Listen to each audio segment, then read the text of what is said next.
이 시간 우리에게 주신 하나님의 말씀은 마태복음 21장 12절부터 17절까지입니다. 제가 봉독합니다.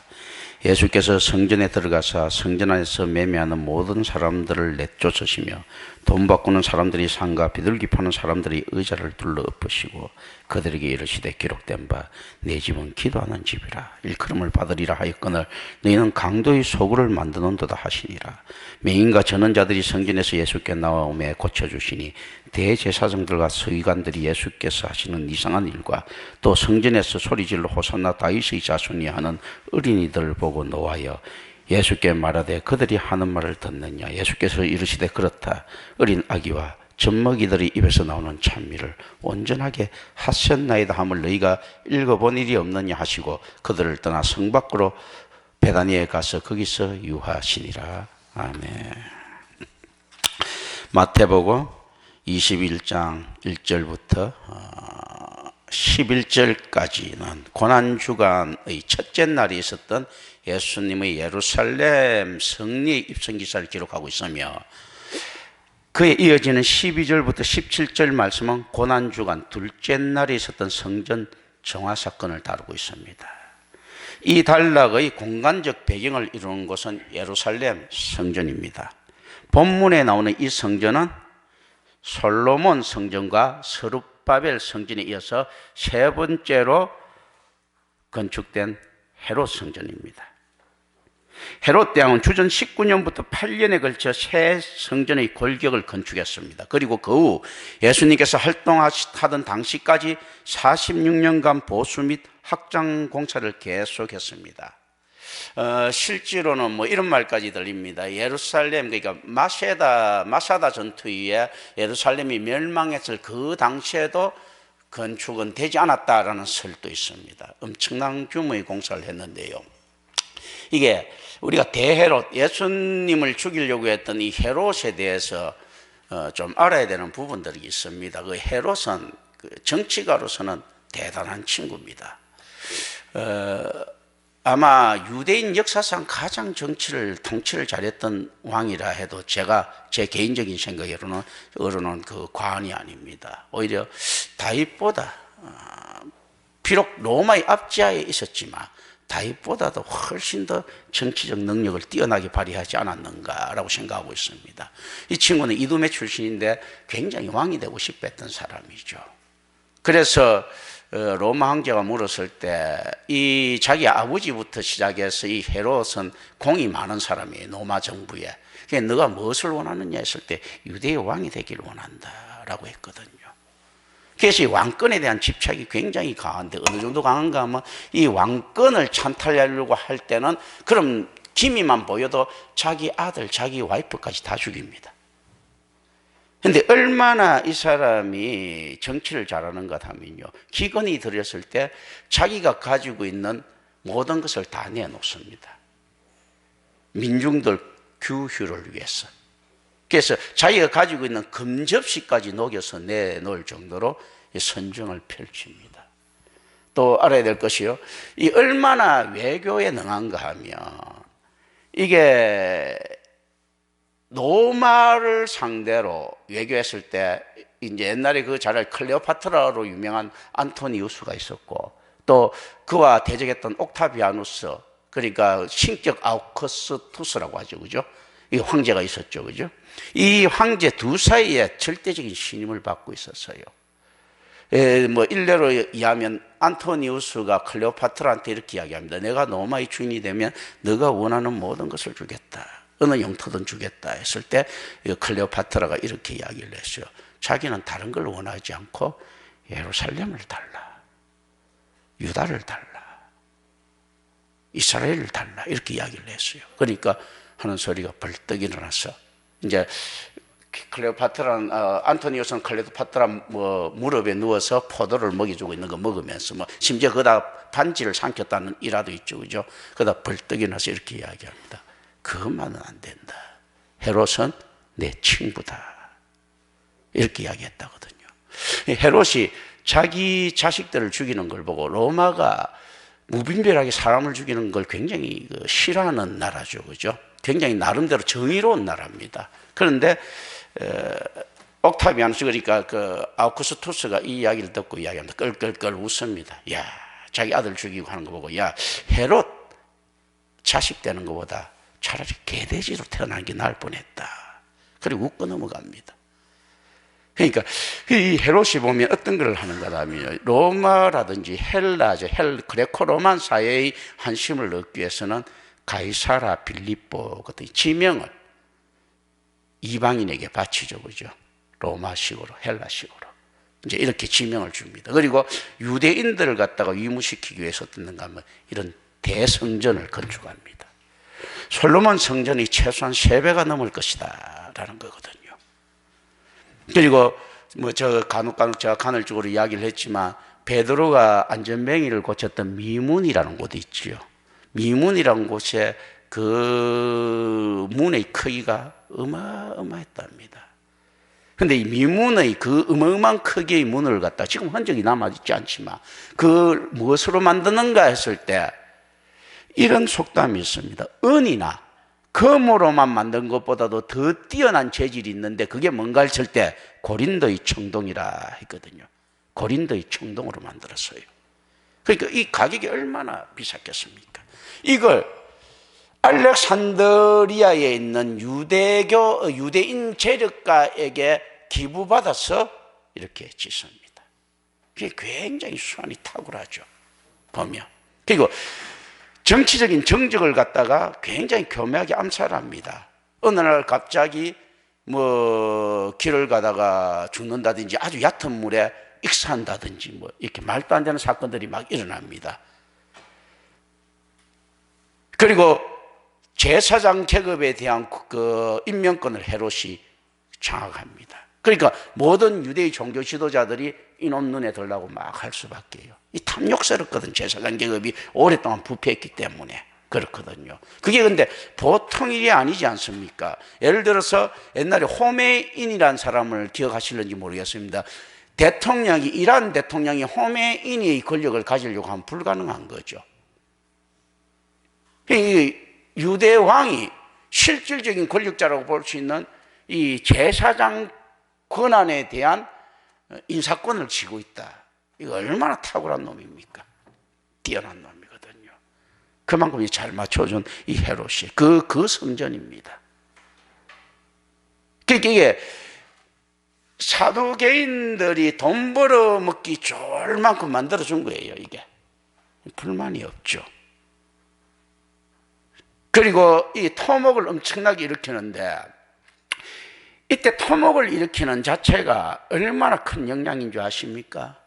지금 우리나라가 핵을 가지려고 해도 미국이 견제 때문에 가질 수가 없죠. 이때는 토목은 전쟁 기술이에요. 그런데 성전을 지으면서 토목을 일으키죠. 토목을 일으킬 때마다 무엇이 발전합니까? 과학이 발전하죠.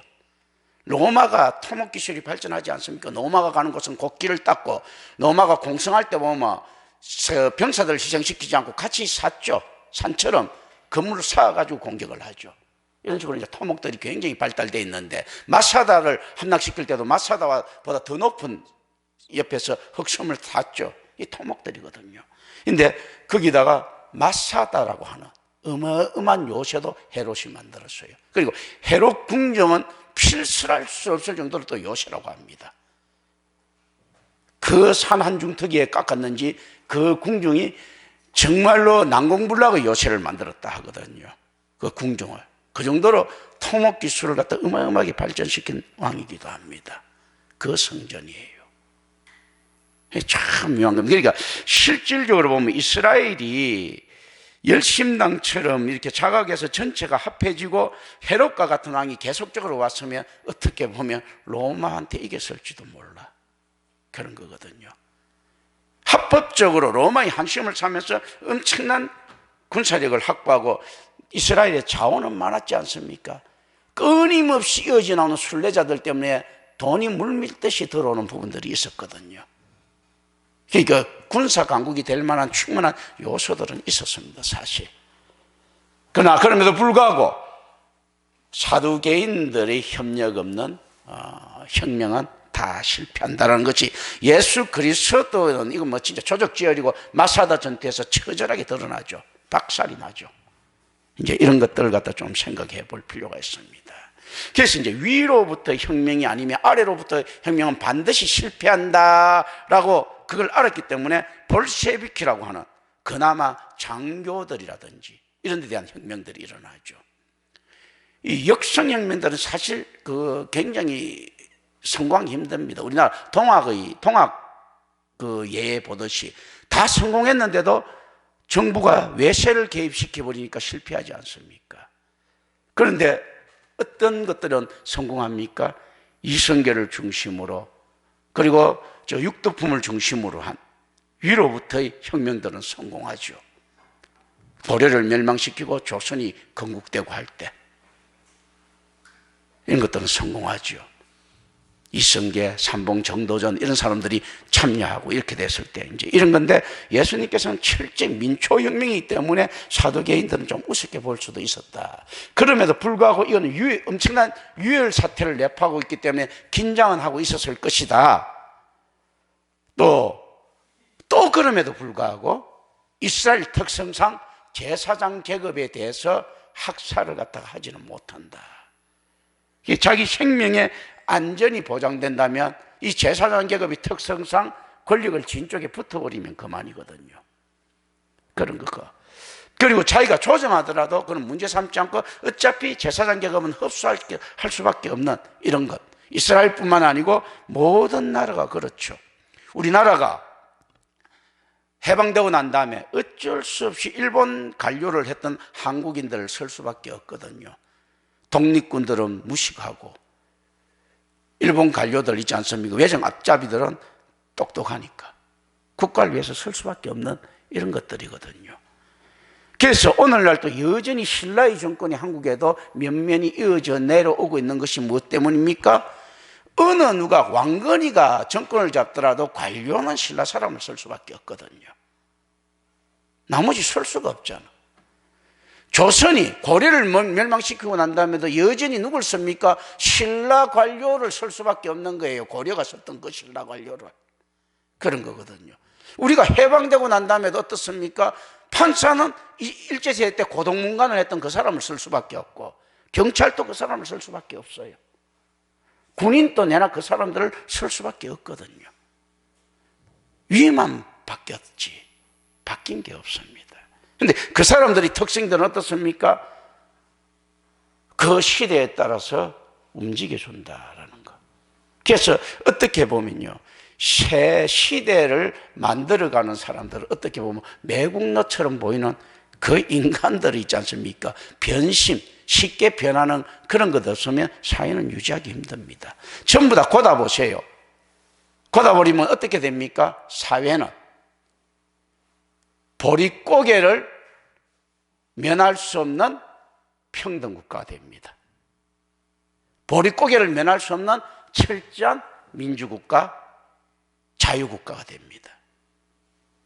이게 사람이란 건 어떤가 하면 비도덕적인 사람이 있어야 반드시 그 안에 경제가 보장되는 묘한 역설적인 구조를 가지고 있습니다.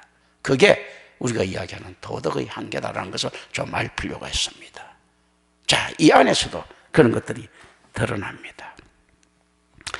헤롯 대왕이 이렇게 큰 성전을 구축하다 보니까 이권들이 많아졌죠. 그러다 보니까 헤롯 성전을 둘러싼 더러운 이권의 연결고리가 형성됩니다.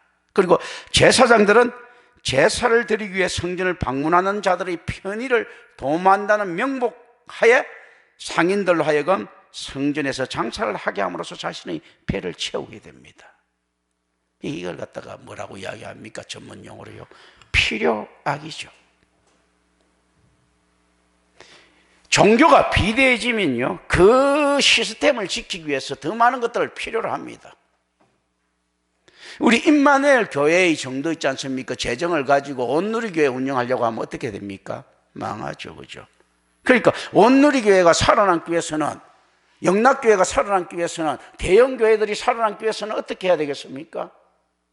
어떤 식으로죠? 아니에요. 상업주의로 흘러야 되는 거예요. 성도가 전체 광신자가 되든지 안 그러면 상업주의가 돼야지만 지킬 수 있는 거예요. 지켜야 될 가치를 어디다 버렸습니까? 헤롯 대왕의 성전이라고 하는 다윗 때보다도 솔로몬 때보다도 3배 이상 더 큰 그 성전을 지키려고 하니까, 그러니까 그 성전을 지키려고 하니까 돈이 많이 돌아다니니까 욕심도 3배 이상 커지겠죠. 그러니까 지주머니도 채워야 되니까 커진 욕심도 채워야 되고 커진 건물도 유지해야 되니까요. 그렇지 않겠습니까? 교회가, 기독교가 종교화가 되면 어떻게 되겠습니까? 커진 건물만큼이나 커진 욕심을 또 채워야 되거든요. 건물이 3배가 커지면요, 욕심은 30배가 커집니다. 그렇지 않겠습니까? 이게 경제 구조가 그렇게 되어 있는 거예요. 어느 구조든지 마찬가지입니다. 한 100평짜리 집에서 예를 들어 10명의 손님이 있든지 100명의 손님이 있든지 있지 않습니까? 똑같은 전기세 나갑니다. 그럼 누가 더 이익을 봅니까? 건물의 투자는 조금 더 들어갑니다. 주인의 주머니에 훨씬 많은 이익이 들어가죠. 건물비가 빠지니까 어떻습니까? 똑같은 종업원을, 자, 100평 건물에 1명을 칠 때와 10명을 칠 때요, 종업원의 임금은 10배가 올랐지만 가계세는 그대로예요. 실제 그런 거거든요. 10배가 올랐다는 것은 그만큼 많은 매출을 올린다는 이야기죠. 그런데 가계세, 그건 그대로 나간단 말이죠. 똑같이. 교회가 커진다는 것은요, 그 안에서 매출이, 종교화됐을 때는 매출이 늘어나고 커진다는 이야기거든. 그 다음에 어느 기준점을 지나고 난 다음에 대형교회가 점점점 대형화됐을 때요, 야, 대형교회 하나 만들기 위해서 엄청난 돈을 갖다가 그 인프라에 쏟아부어서 했대. 그런데 그걸 감당했단 말이죠. 그러면 그걸 채우고 남았을 때 그때보다 몇 배가 불어서 하면 그 인프라에 투자했던 돈들이 누구에게 들어가기 시작합니까? 제사장들한테 들어가기 시작하는 겁니다. 이런 걸 갖다가 이제 우리는 좀 생각을 합니다. 그렇게 되면요, 제가 욕심이 커지기 때문에 상대적으로 도덕적 상실감은 작아집니다. 내가 이 정도 되면 이 정도는 대우를 받아야지. 그래서 뻔뻔스러운 설교들을 많이 듣지 않습니까? 제가 하나님의 부름을 받지 않았으면, 목사를 안 했고 목사를 안 했으면 지금보다 더 나은 삶을 할 수 있었습니다 라는 식의 비슷한 이야기를 대형교회 목사들이 자주 했습니다. 그죠? 그 뭐냐면 자기가 그 정도 대우 이상을 받을 자격이 있다 이거죠. 그리고 교회 성장에서 이렇게 이야기를 합니다.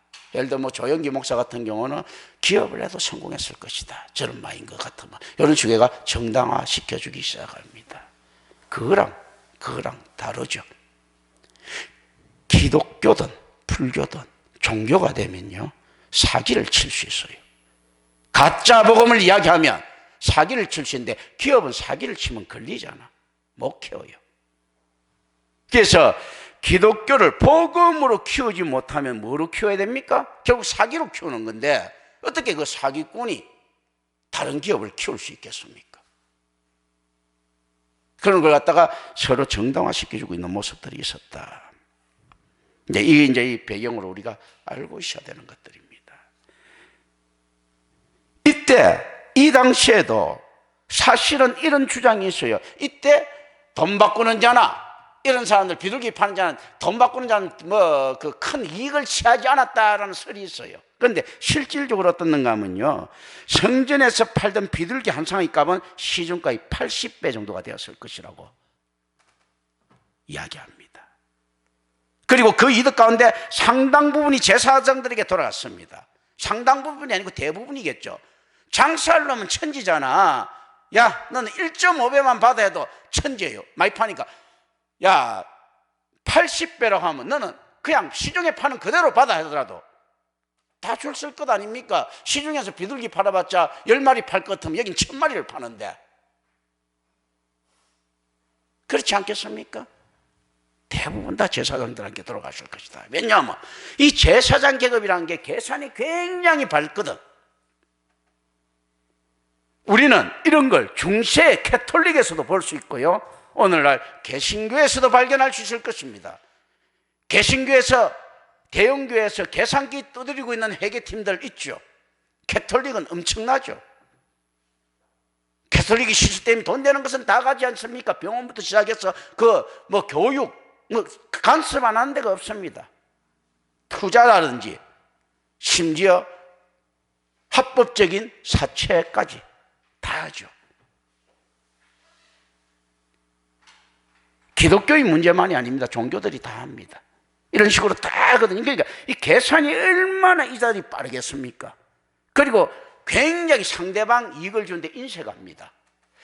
국가는 이익이 된다고 생각할 때 정경유착을 해갖고 뒷돈 받아먹고 사실은 기업인한테 큰 이익을 주는 제도가 있는데 종교인들은 어떻습니까? 왜 그렇게 해야 되나? 다 내 건데. 이런 게 있어요. 심지어 우리라도 그렇지 않겠습니까? 야, 너 80배 남구지 말고 그냥 시중 파는 대로 팔아. 그리고 나머지 다 가져와 하더라도 우리 누구라도 거기서 장사하려고 안 하겠습니까? 매출이 큰데. 오히려 시중 파는 것보다 더 싸게 팔아. 더 싸게 그 이상 더 싸게 파는 게 아니고 더 싸게 남겨먹고 나머지 바쳐 하더라도 안 바치겠습니까? 10마리 팔고 1000마리, 10,000마리 파는데. 제사장 계급은요, 특징이 결코 서민들, 평민들, 교인들을 부자로 만들지 않는다는 겁니다. 교회는 언제나 착취하는 데 앞장섰죠. 복음을 빼면 그렇습니다. 임마누엘 교회도 복음을 빼면 마찬가지 아닙니까? 제가 베풀어 주는 게 있습니까? 뜯어가는 게 많지. 그런데 이게 어떤 것인가라는 거죠. 비둘기를 정상적으로 팔아야 된다 했을 때 우리가 생각해 봐야 될 것이 있습니다. 요나의 이름이 뭡니까? 뜻이 비둘기죠. 비둘기란 것은 희생제물의 개념을 가지고 있다 했죠. 아미떼의 아들 가드 헤벨의 요나라고 했을 때, 아미떼란 것은 진실, 성실, 트루스, 하나님의 속성을 가지고 있는 거예요.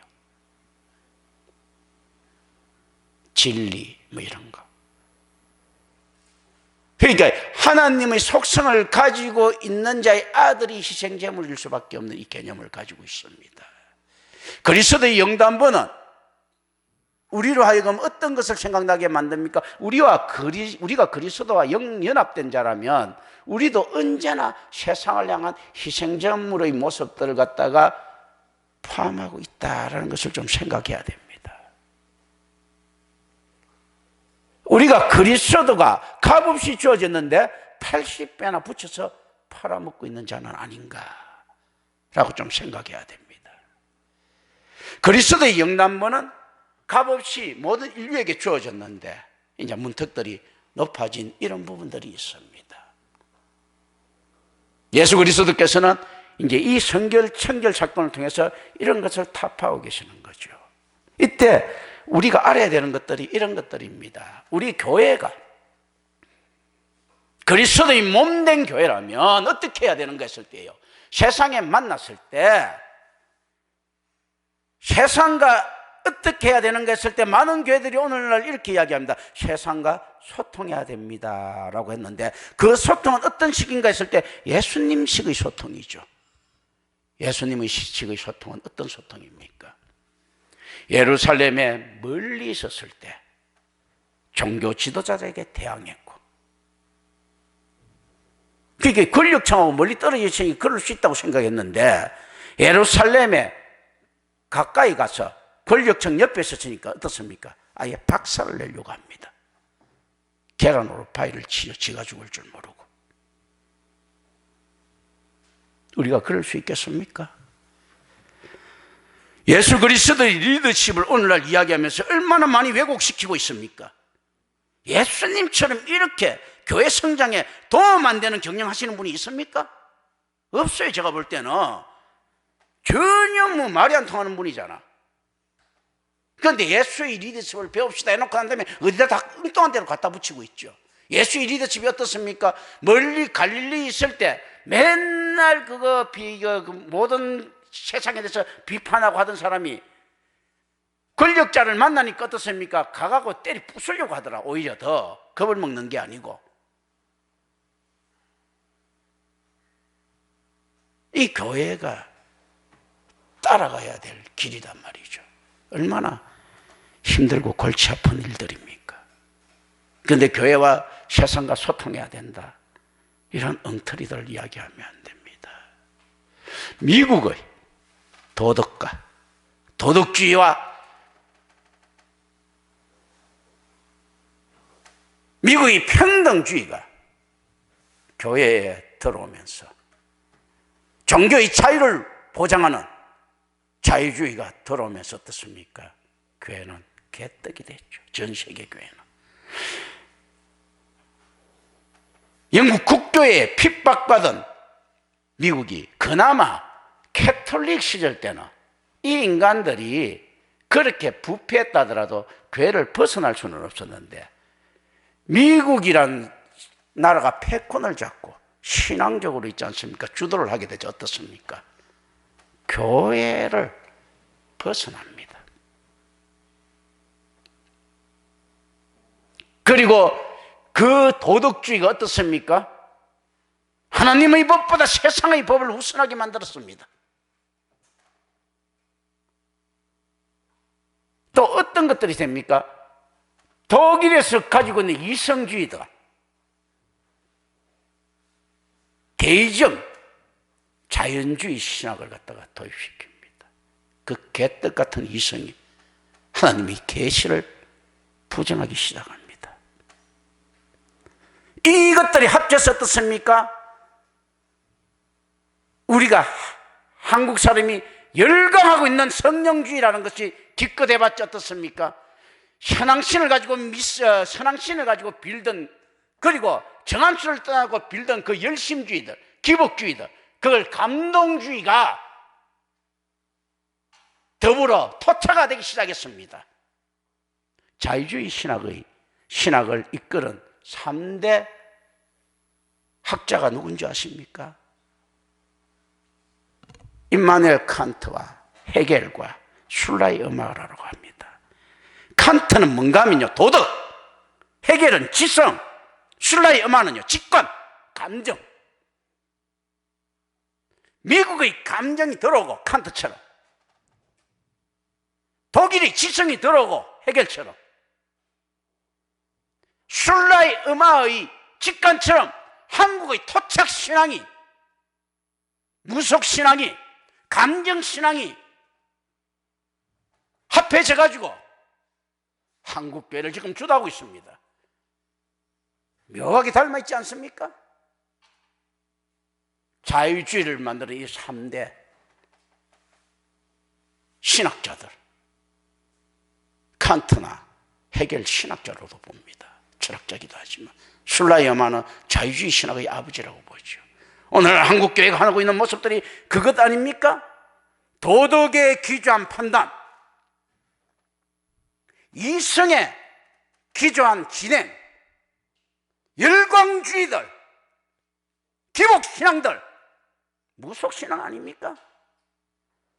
비나이다 우리 아들 과거 급작해 주셔야 하는 그 신앙들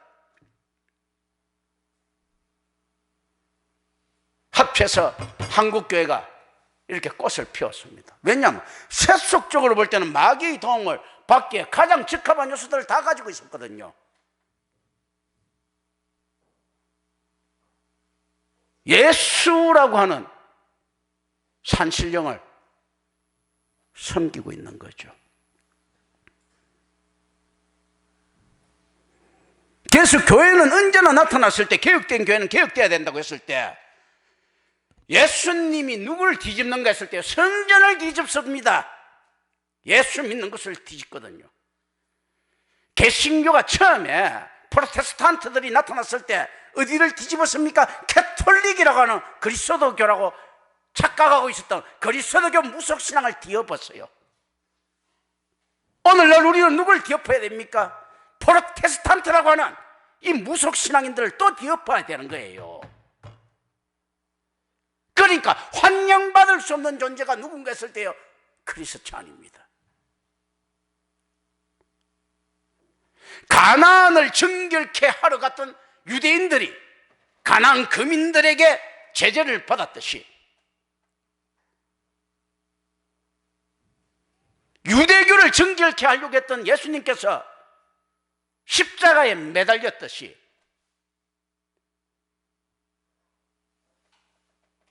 캐톨릭을 바로잡으려고 했던 종교개혁가들이 공공의 적으로 간주되었듯이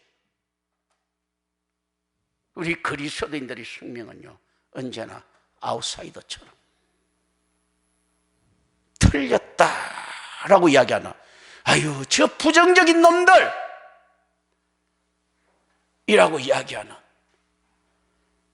프로테스탄트에는 그런 뜻이 들어가 있는 거예요.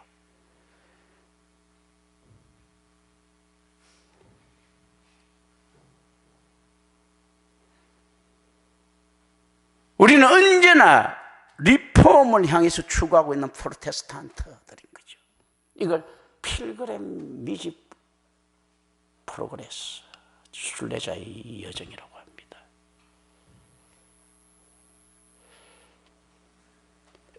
어제의 가톨릭이 옳았을 때가 있었다면 오늘의 가톨릭은 반드시 부패했습니다. 어제의 유대교가 옳은 적이 있었다면 오늘의 유대교는 반드시 부패했다. 어제의 개신교가 발랐다면 오늘의 개신교는 반드시 부패했다. 임마누엘 교회는 이 땅에 사표와 지표를 남겨주려고 하는 것이 아니고 지금 현재 부패되어 있는 그곳에 정확하게 상을 뒤졌고 비둘기 팔고 돈 바꾸는 자를 쫓아낼 수 있어야 됩니다. 그리고 난 다음에 또다시 우리는 어떻게 될 것입니까? 반드시 부패되고 또 다른 개혁자들에 의해서 지탄받고 쫓겨가고 하는 이런 이상한 순환고리 반복을 가지고 있어야 된다.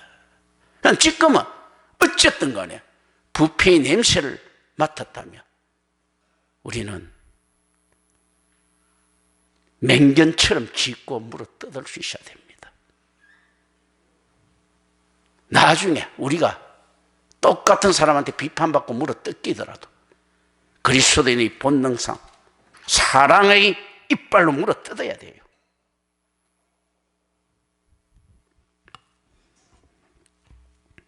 가난한 사람들을 위해 하나님께 드리도록 허용한 비둘기 제사 제도가 이 시기에 종교 지도자들이 타락으로 말미암아 그 실효를 거두지 못하고 오히려 악용되었습니다. 비둘기라는 것은 작은 가루보다는 좀 더 비싼 거지만 가난한 사람들을 위해서 제도가 됐는데 이제 부자가 아니면 비둘기마저도 바칠 수 없게 된 거예요.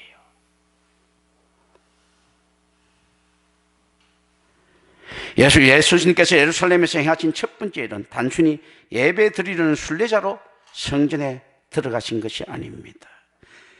하나님께서 의도하신 목적을 웃음거리로 만들어버린 관행들로부터 성전을 손수 정화하신 것이다. 예수님께서는 성전에서 역시 치유를 하셨고 다윗의 아들이라는 호칭을 용납하셨습니다. 이 단락은 필연적으로 예수님의 권세와 성전 자체의 결말을 통해서 나타나는 예수님 사역의 종말론적인 의미를 지적하고 있습니다. 무엇을 지적한다고요? 종말론적인 의미. 여러분들은 지금 예수를 그리스도라고 고백하고 계십니까? 그리스도라고 하는 의미가 뭡니까? 구세주라는 의미. 이 구세주라는 의미가 뭡니까? 지금 종말이라는 의미입니다. 종말이 아닌데 무슨 구세주가 필요합니까? 그리스도 예수라고 이야기하면서 천년만년 살 것처럼 살아가는 인간이 있다면 이율배반이죠. 다윗의 아들이라는 호칭이 어떤 이야기라면 메시아라는 호칭이죠. 마사라고 하면 기름 부은 자라는 뜻요. 종말론적인 의미의 메시아, 우리를 구원할 자라는 이야기예요. 구원이 어떻게 필요합니까? 위급한 상황에 필요한 거잖아 지금요. 그리고 오늘날 예수를 만나야 된다면서 지금 당장 구원이 필요하다면서요. 그러면 그런데 우리의 삶은 어떻게 살아가고 있습니까? 과연 종말론적으로 살아가고 있습니까? 종말론적인 삶이란 것은요, 아무것도 필요 없습니다. 지금 지 목숨만 살면 되는 거예요. 그냥 전쟁이 일어났다 소리만 들어도 요즘 같은 세월에 체면도 안 보고 라면에 쌀을 잴 줄 알지 않습니까? 막 사놓지 않습니까?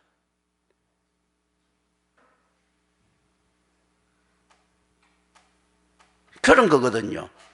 전쟁이 일어났는데 짊어지고 도망가려고 하는 사람이 어디 있습니까? 그 짊어질 수도 없는 그 집. 화폐의 가치가 어떻게 보존됩니까? 그렇지 않거든요. 기독교라고 하는 교묘한 미명 아래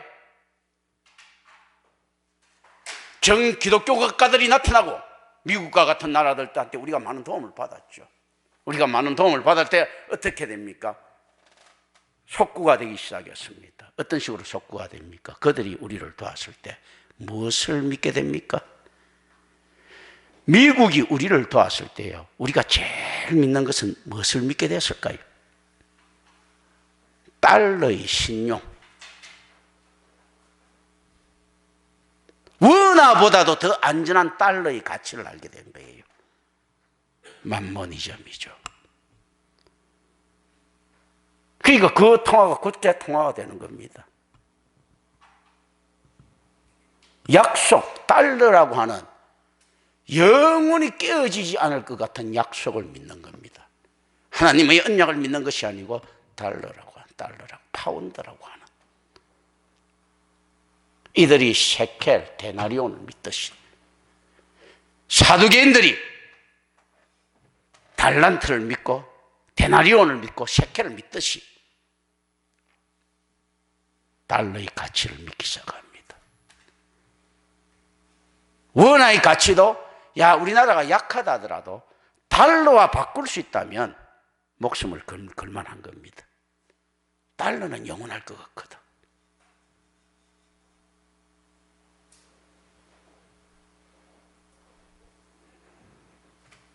만몬이 정확한 자유와 평등의 가치가 신앙에 들어오자 사랑을 삼켜버렸습니다. 달러가 있다면 살 것 같거든요. 전쟁이 일어나서 피폐해져도 상하라고 뭉쳐서 같이 땅을 일구고 다시 곡식을 태우고 나눠 먹으면 살 것 같은 게 아니고, 달러를 가지고 식품점에 가서 음식을 사면 살 것 같거든. 약속이 깨지면 아무것도 아닌 그 유가정권이 살려줄 것 같거든요. 개도 안 물어가는 그거. 하이에나에게 썩은 생선하고 달러 한 다발을 놓고 주보시오. 뭘 가져가는가? 썩은 생선은 먹어도 달러는 쳐다보지도 않죠. 왜냐하면 자연만 아는 그들은 자연에 정직하기 때문입니다. 어떤 게 지금 자기한테 필요한 거 알기 때문이거든요. 그런데 교묘한 인간들은 어떻습니까? 죄에 사로잡힌 인간의 약속을 믿기 시작했습니다.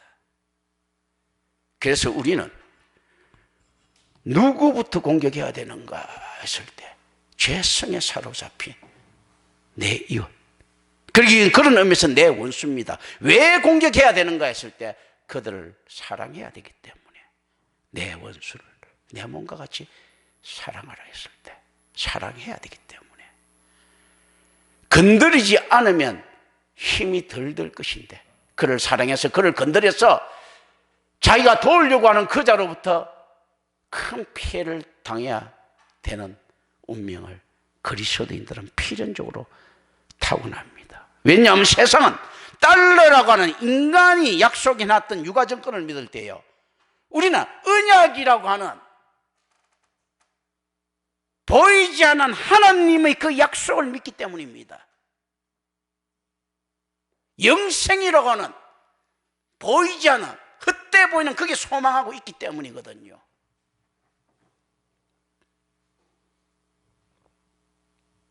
이런 자만이 어떻게 할 수 있습니까?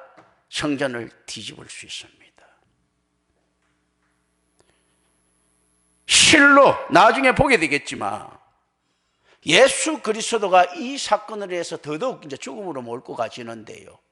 실로 세상은 충분히 예수님을 죽일 자격이 있습니다. 왜 자격이 있는가 하면 예수님께서는 죄인들을 위하여 오셨기 때문에 죄인들만이 예수님을 죽일 수 있는 거죠. 내가 너를 위해서 왔는데 의인을 위해서 온 게 아니고 죄인을 위해서 왔으니까 죄인들만이 예수님 죽일 자격이 있는 거예요. 그러니까 그 실로 자격이 있습니다. 그런 거거든요. 이제 이런 것들을 우리가 만나게 될 것입니다. 그리고 우리는 이때 노뱀의 의미를 갖다가 한번 살펴보게 될 것입니다. 세상 죄를 짊어지고 갔으니까 뱀이에요, 뱀. 진짜 가장 사악하잖아. 그런데 가짜 뱀이야, 그죠? 죄 없는 자가 세상 죄를 짊어졌으니까. 실제로 뱀에 물린 자가 뱀이 아닌 놋이라고 하는, 그럼에도 불구하고 뱀인 그것을 통해서 우리가 낫는단 말이죠. 이런 것들을 우리는 보게 될 것이에요. 그러기 위해서는 어떻습니까? 반드시 우리가 뱀에 물려야 됩니다. 우리가 죄인이 아니라면 구원이 필요 없겠죠, 그죠?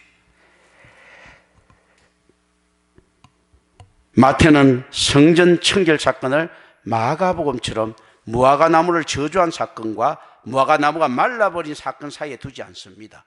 않고 무화과 나무를 저주한 사건 앞에 두고 연대기식으로 진행시키고 있습니다.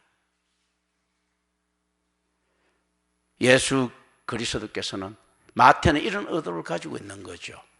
무화과 나무를 봐라, 열매 맺지 못하는 것들마다 다 이렇게 말라 비틀어져 죽을 수밖에 없다고 했을 때, 유대교는 단 한 사람의 의인도 생산해내지 못했습니다. 캐톨릭도 마찬가지고 오늘날 개신교도 마찬가지 아니겠습니까?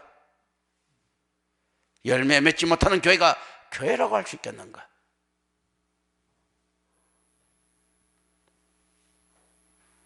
예수님께서, 그 거대한 유대교를 엎어버린 예수님께서 이 세상을 못 엎으시겠습니까? 열매 맺지 못하는 이 세상을. 우리는 이걸 1차적으로 생각을 합니다. 기도합니다. 은혜로우신 아버지 하나님 감사합니다. 우리 주 예수 그리스도 이름으로 기도드립니다. 아멘.